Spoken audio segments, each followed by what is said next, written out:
Hello student, कैसे हो आप लोग। आई होप आप लोग अच्छे होंगे और अपनी पढ़ाई को भी बहुत अच्छे तरीके से कर रहे होंगे।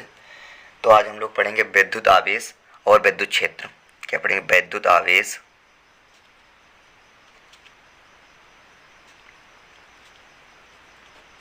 और विद्युत क्षेत्र।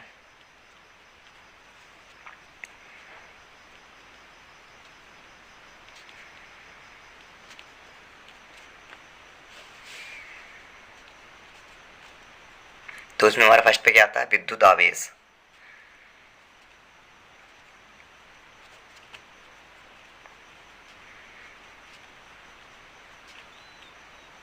विद्युत आवेश क्या होता है? विद्युत आवेश वह भौतिक राशि है। विद्युत आवेश वह भौतिक राशि है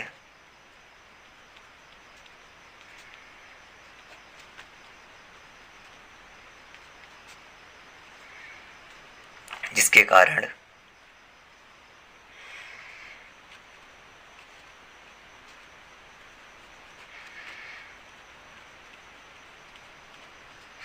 पदार्थ में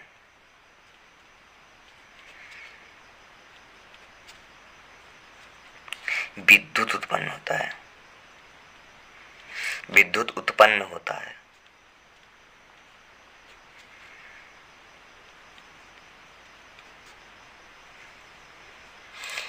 विद्युत आवेश वह भौतिक राशि है जिसके कारण पदार्थ में विद्युत उत्पन्न होता है और यह एक अदिश राशि है। यह एक अदिश राशि है।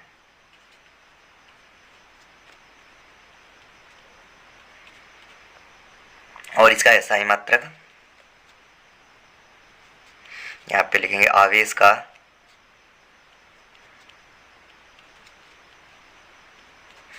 SI मात्रक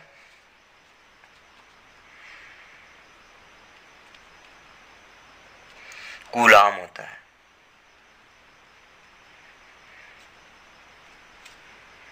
कूलाम है। अब नीचे हेडिंग डालेंगे आवेश के प्रकार। आवेश के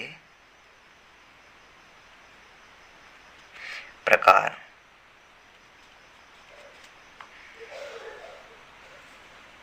आवेश आवेश कितने प्रकार के? आवेश दो प्रकार के होते हैं। यहाँ पे लिखेंगे यह दो प्रकार के होते हैं।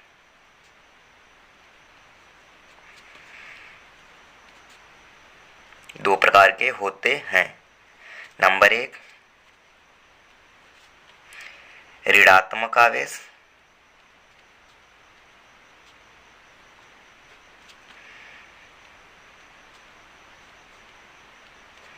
नंबर दो,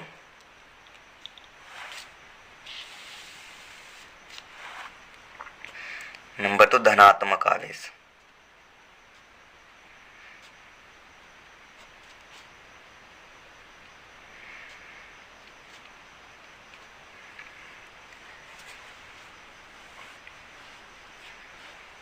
यहाँ पे नोट पॉइंट में लिखेंगे नीचे। यहाँ पे लिखेंगे वस्तु को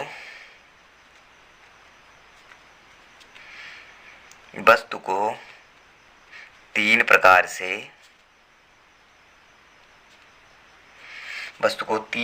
से आदेशित किया जा सकता है। आवेशित किया जा सकता है।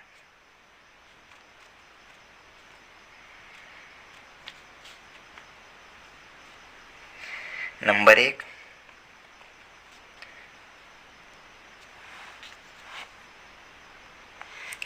घर्षण द्वारा।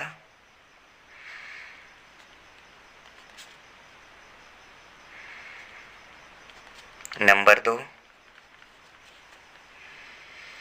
दो प्रेरण द्वारा।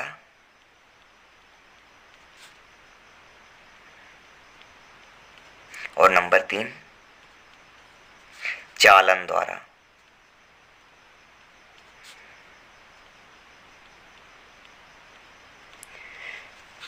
वस्तु को कितने प्रकार से आवेशित किया जाता है? तीन प्रकार से आवेशित किया जा सकता है। नंबर 1 घर्षण द्वारा, नंबर 2 प्रेरण द्वारा और नंबर 3 चालन द्वारा। हम नीचे हेडिंग डालेंगे वस्तुओं के आवेशित होने पर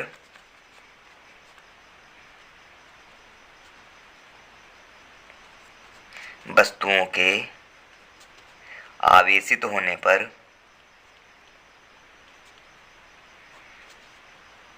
वस्तुओं के आवेशित होने पर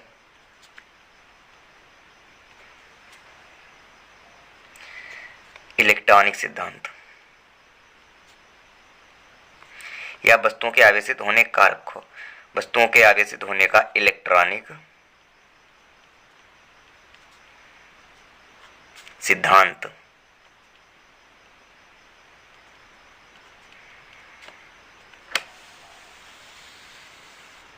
वस्तुओं के आवेशित होने का इलेक्ट्रॉनिक सिद्धांत। मान लिया यदि सामान्य अवस्था में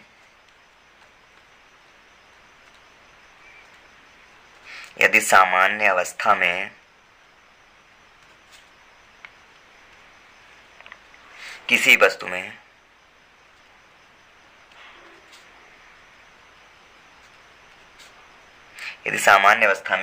में n इलेक्ट्रॉनों की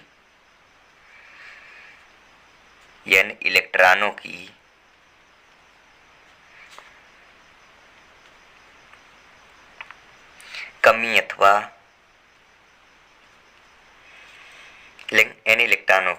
अथवा अधिकता पाई जाती है,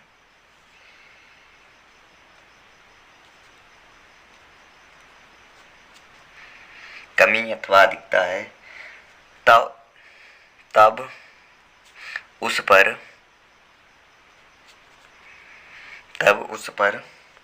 आवेश का परिमाण क्या होगा? Q बराबर NE।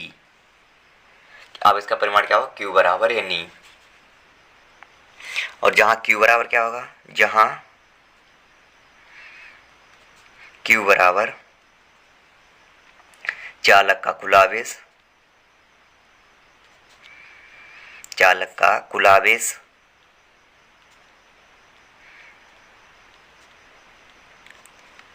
n इलेक्ट्रॉनों की संख्या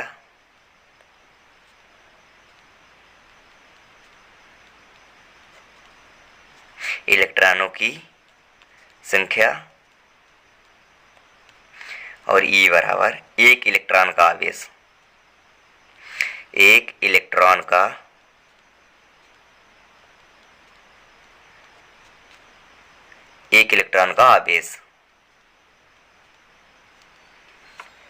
जहाँ E बराबर होता क्या है? E बराबर होता है 1.6 इंटू 10⁻⁻19 कूलाम।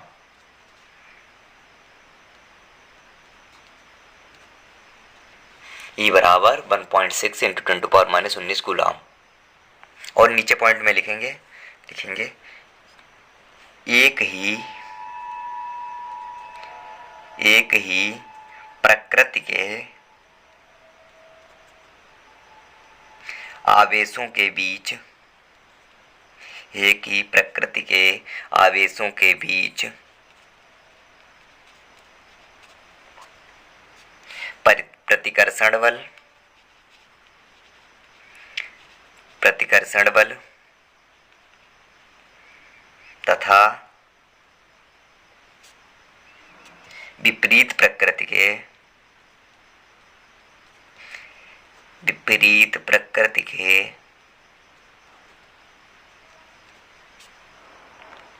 आवेशों के बीच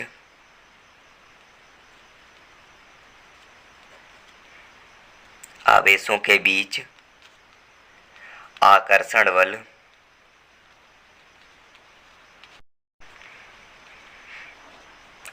बल लगता है। इसके बाद नेक्स्ट हेडिंग पे चलेंगे। अब हेडिंग डालेंगे कूलाम। अब हम लोग हेडिंग डालेंगे कूलाम का नियम। अब कूलाम का नियम क्या होता है? कूलाम का नियम होता है विरामावस्था में विरामावस्था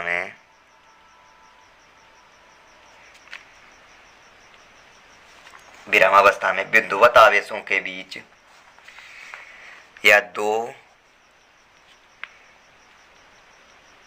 बिंदु आवेशों के बीच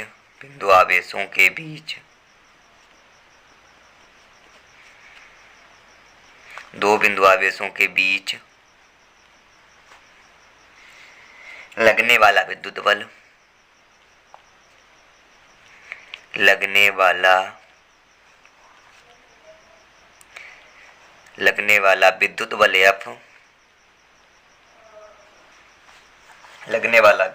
F आवेशों के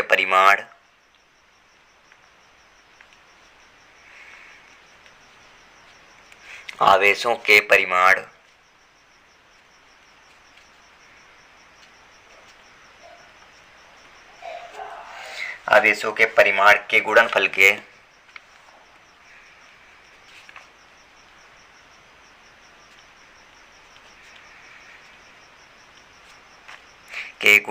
के अनुक्रमानुपाती होता है। अनुक्रमानुपाती होता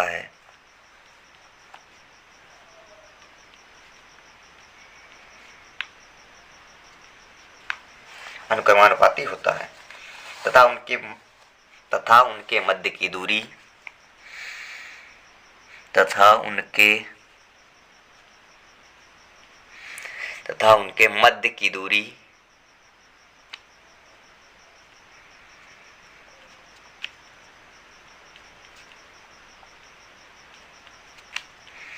स्मॉल r मध्य की दूरी के वर्ग के व्युत्क्रमानुपाती होता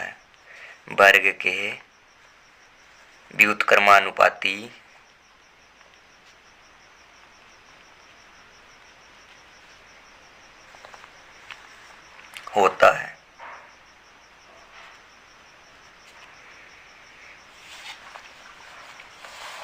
अर्थात क्या लिख सकते हैं? हम लिख सकते हैं F बराबर 1/4 pi epsilon 0 K Q1 Q2 अपान R स्क्वायर। यह है कूलाम का नियम। 1/4 pi epsilon 0 K Q1 Q2 अपान R स्क्वायर। जहाँ K क्या है? जहाँ K माध्यम का परावैद्युतांक है। K बराबर माध्यम का परावैद्युतांक।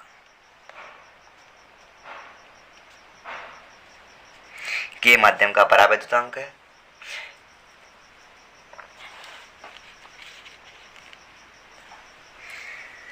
नीचे नोट में लिखेंगे, यहाँ पे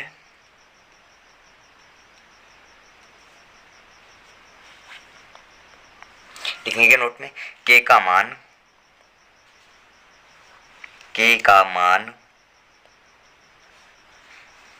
माध्यम के साथ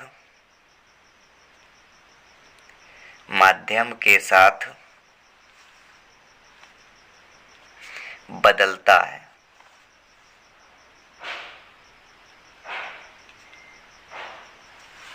K का मान माध्यम के साथ बदलता है।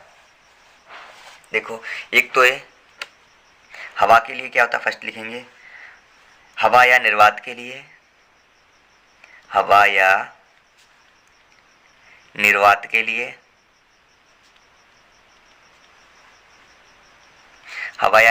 लिए K बराबर 1 होता है। B लिखेंगे धातु के लिए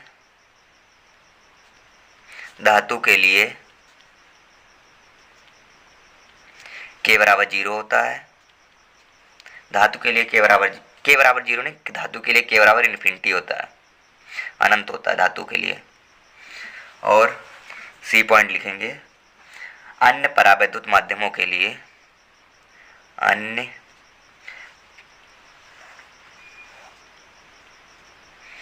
परावैद्युत माध्यमों के लिए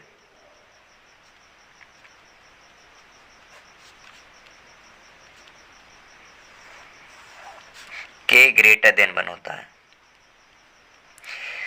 अगर हवा के लिए या निर्वात के लिए बात की जाए तो के का मान 1 होता है, धातु के लिए इन्फिनिटी होता है और अन्य परावैद्युत माध्यमों के लिए के 1 से बड़ा होता है।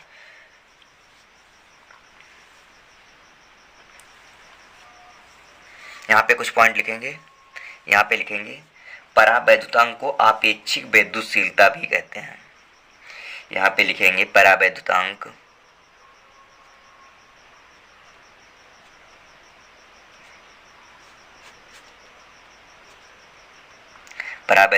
को आपेक्षिक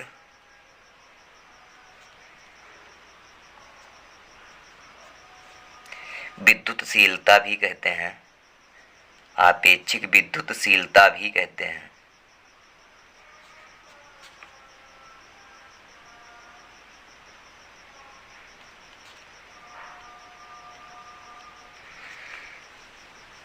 आपेक्षिक विद्युतशीलता भी कहते हैं। और 1/4 पाई एप्सिलॉन 0 बराबर होता है 9 × 10⁹ इसका मात्रक होगा न्यूटन मीटर स्क्वायर प्रति कूलम स्क्वायर। 1/4 पाई एप्सिलॉन 0 का मान कितना होगा 9 × 10⁹ 9 × 10⁻9 न्यूटन मीटर स्क्वायर प्रति कूलम स्क्वायर। और एप्सिलॉन 0 का मान कितना होता है? एप्सिलॉन 0 बराबर तथा, यहाँ पे लिखेंगे तथा एप्सिलॉन 0 बराबर क्या होता है? एप्सिलॉन 0 बराबर होता है 8.85 × 10⁻⁻12 × 10⁻⁻12 कूलम स्क्वायर प्रति newton metre square. Coulomb square प्रति न्यूटन मीटर स्क्वायर, ये एप्सिलॉन 0 का मान होता है। अब यहाँ पे दूसरे पॉइंट की बात की जाए, अगर किसी परावैद्युत माध्यम की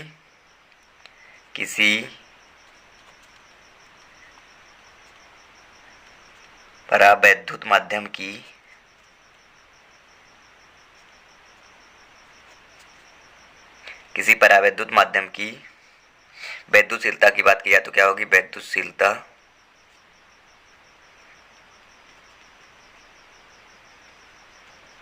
एप्सिलॉन बराबर एप्सिलॉन 0 के। देखो किसी परावैद्युत माध्यम की वैद्युतशीलता पूछी जाए तो एप्सिलॉन 0 × के, मतलब निर्वात की वैद्युतशीलता गुणे परावैद्युतांक, ये होगी हमारी परावैद्युत माध्यम की, किसी अन्य परावैद्युत माध्यम की वैद्युतशीलता पूछी जाए। इसके बाद यदि बात की जाए इसका, देखो एक तो आपको पता है आवेश का एसआई मात्रक क्या होता है? एसआई मात्रक होता है, एसआई मात्रक की बात की जाए, एसआई मात्रक होता है इसका कूलम होता है। एसआई मात्रक होता है कूलम। अगर इसका सीजीएस पद्धति में मात्रक पूछा जाए सीजीएस पद्धति में मात्रक,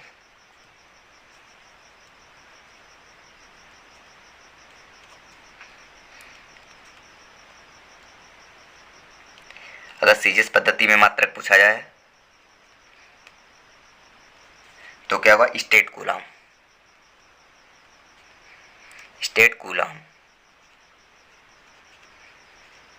और एक कूलम बराबर 3 × 10⁹ स्टेट कूलम होते हैं।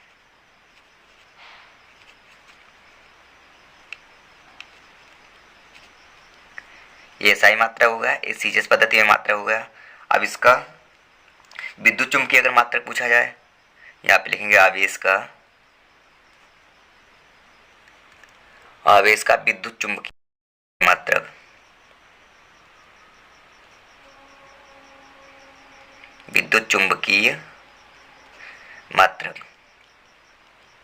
तो आवेश का विद्युत चुम्बकीय मात्रक क्या होता है? एक EMU। देखो क्या होगा? EMU का मतलब क्या होता है? Electromagnet unit of charge. EMU का मतलब तो इलेक्ट्रोमैग्नेटिक यूनिट ऑफ चार्ज। एक EMU बराबर होता क्या है? EMU एक EMU बराबर होता है 3 इंटू 10⁻10 स्टेट कूलम।